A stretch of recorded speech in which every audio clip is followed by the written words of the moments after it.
Day, Indigenous Peoples Day, I do want to acknowledge that I'm sitting here in my home in Milton, and that Milton is where the Wampanoag tribe first inhabited this land. And so I want to honor our Native siblings and remember the genocide that so many of them had to give their lives to. Black Lives Matter. Black Lives Matter. Black Lives Matter. All Black lives matter. Black women's lives matter. Black non-binary lives matter. Black men's lives matter. Black trans lives matter. Black children's lives matter. Our lives matter. I begin purposefully with that repetition because the utterance of that phrase should never be taken lightly. It has become a sacred refrain. It is a statement that is also a rallying cry. It is an affirmation, as my colleague Sean talked about so beautiful, an affirmation of life. It is a declaration that though racism is the air that we breathe, our breath is indeed sacred. The refrain is a rallying cry, a communal response, a reflection, and an invitation. It is an invitation for us now to reflect and to take seriously, what does it mean? What would it look like to be at a university where Black Lives Matter? What should it look like? What does it look like at Boston College to affirm that Black Lives Matter? Black Lives Matter represents one of the most important utterances about the status of racial justice in the 21st century. It is a simple affirmation whose necessity reveals the kind of world that we live in. To understand that all Black Lives Matter is to appreciate intersectionality and to comprehend the depths of the struggle against anti-Black racism in the United States and abroad. When we say Black Lives Matter, we affirm Black life and recognize a humanity that has too often been denied throughout history to the present day. Black Lives Matter should not be necessary to speak, but given the continuous cycle of anti-Black violence, racist abuse, and the stronghold of white supremacy, we say it, we scream it, and we teach it over and over again. When Alicia Garza first used that phrase, Black Lives Matter, in 2013 after the acquittal of George Zimmerman, who killed Trayvon Martin, deserve to be killed with impunity. We need to love ourselves and fight for a world where Black Lives Matter. Black people, I love you. I love us. We matter. Our lives matter. End quote. Black Lives Matter. It was a love letter that launched the movement. What does it mean to us, especially here at a Jesuit institution, that love was the genesis of Black Lives Matter? It actually isn't that far of a leap, right? According to philosopher and public intellectual Cornel West, we must never forget that justice is what love looks like in public. Led by an abiding love for all humanity, the founders of Black Lives Matter have worked hard to make sure that the lives of Black people are just as valuable as the lives of others. Now, when I think about formation and justice in higher education, love is really what first comes to mind. There can be no formation and no justice without an attention to love. The imperative to be attentive, to be reflective, and to be loving as the pillars of formative education fits seamlessly into Black Lives Matter as an intervention and as an ideology, as my colleague stated. I have seen this at work in both my teaching, in my teaching both inside and outside of the classroom. Now, while this is a forum on racial justice in America, to me, one of the most salient examples that I have to offer comes from a time when I was abroad with students. During the summer of 2019, I taught a course in Paris entitled Paris Noir. I had 13 students, most of whom actually had taken our class where hashtag Black Lives Matter meets hashtag Me Too that Professor McGuffey spoke about. And all of my students were women also, which was fascinating. It was like my Wellesley College semester. So the class Paris Noir, where the literature and culture of Black Paris, we examined the negritude movement of the 1930s that was begun by a group of Black students who migrated there. We explored theories of race and racism by canonical thinkers like Frantz Fanon. We read novels by authors like Gisèle Pineau from Guadeloupe and Fatou Diom, who immigrated from Senegal at the age of 18. We watched documentaries like Ouvrir la Voie by Amadine Gay, which chronicles how racism and sexism affect Black French women. We had an amazing roster of speakers, including the well-known Afro-French journalist Rokhaya Diallo, who now works for the Washington Post. And our final speaker was Assa Traoré, a Malian-born activist who has been at the helm of the Black Lives Matter movement in France since her brother, Adama Traoré, was killed by police in 2016.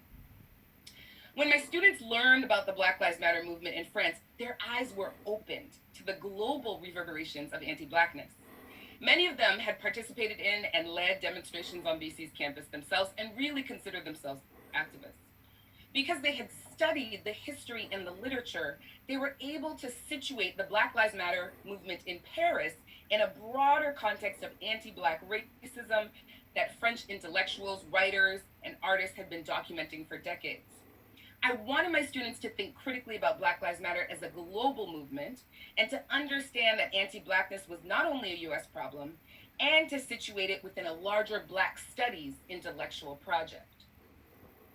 Assa Traoré's visit to our class was especially powerful because she laid out a strategic plan for social justice organizing. I had to translate for her, and I remember scribbling so fast because she was saying so many wonderful things. And she kept saying, il ne faut pas rester à sa place. You must not stay in your place. Il faut s'imposer. You must impose yourself. You must assert yourself. You must put yourself forward. She kept repeating this over and over during her visit. Her visit occurred during the last week of class.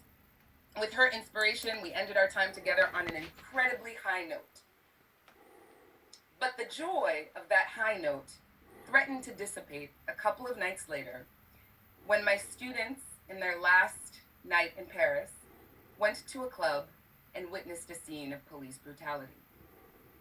They watched in horror as people were exiting the club and the French police grabbed a Black man, handled him brutally, shoved him. I remember them saying, it looked like he couldn't breathe. Walking home from the scene, a few of them who were Muslim prayed for the safety together of the brother that they saw being taken by police. They wondered if he, like Adama Traoré and so many other Black Frenchmen, would die in police custody. They were traumatized. I think the message I got from them was about at 4 in the morning. It said, Professor, we need you. The following morning, we gathered together in what I called a reflection circle to discuss what they had witnessed. Among the things that bothered them the most were the fact that there were other people in the crowd outside of the nightclub that didn't even seem to be attentive to what was going on. My students were taking out their cameras and filming and shouting, and they were so disturbed that others didn't notice.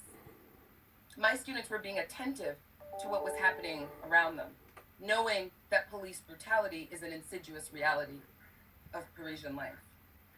So I share this anecdote because it demonstrates that affirming Black lives is exactly where justice and formative education intersect. It's where and how we teach students to be attentive, to be reflective, and to be loving, and then it requires us to confront injustice and not to turn away from incidents of pain and suffering. It requires that we acknowledge the hurt and the harm caused by institutions, even, perhaps especially, those that we hold in high esteem. I had to encourage my students in that reflection circle to delve into the pain and the harm that they witnessed, to process what it felt like to witness such an egregious disregard of Black life firsthand.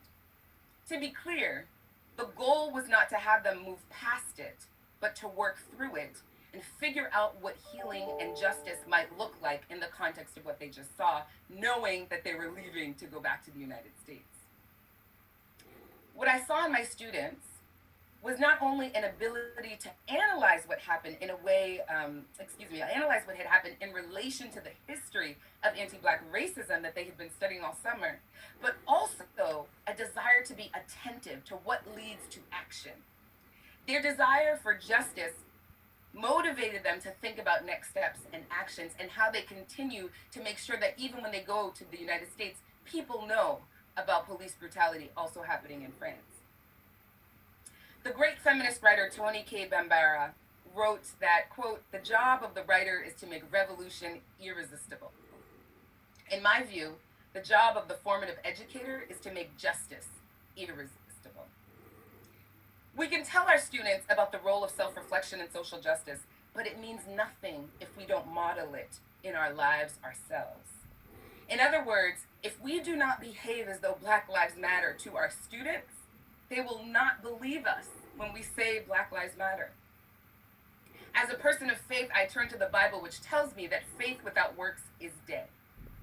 And despite my belief in the power of words, I know that words without work are futile. In higher education, words without action often take the form of task forces, diversity and inclusion positions, even forums like this one. But the question for us, and one that we must address, is what kind of action will we take after listening to these words? The place where formative education and Black Lives Matter intersect tells us that we have to be attentive to Black lives, we have to be reflective about Black Lives Matter, and we have to be loving to Black people, all Black people, whether we are Black people ourselves. Black people on not only the faculty, students, staff, and administrators on this campus, but those who we may not even know. The work of justice demands that we do so as an act of love.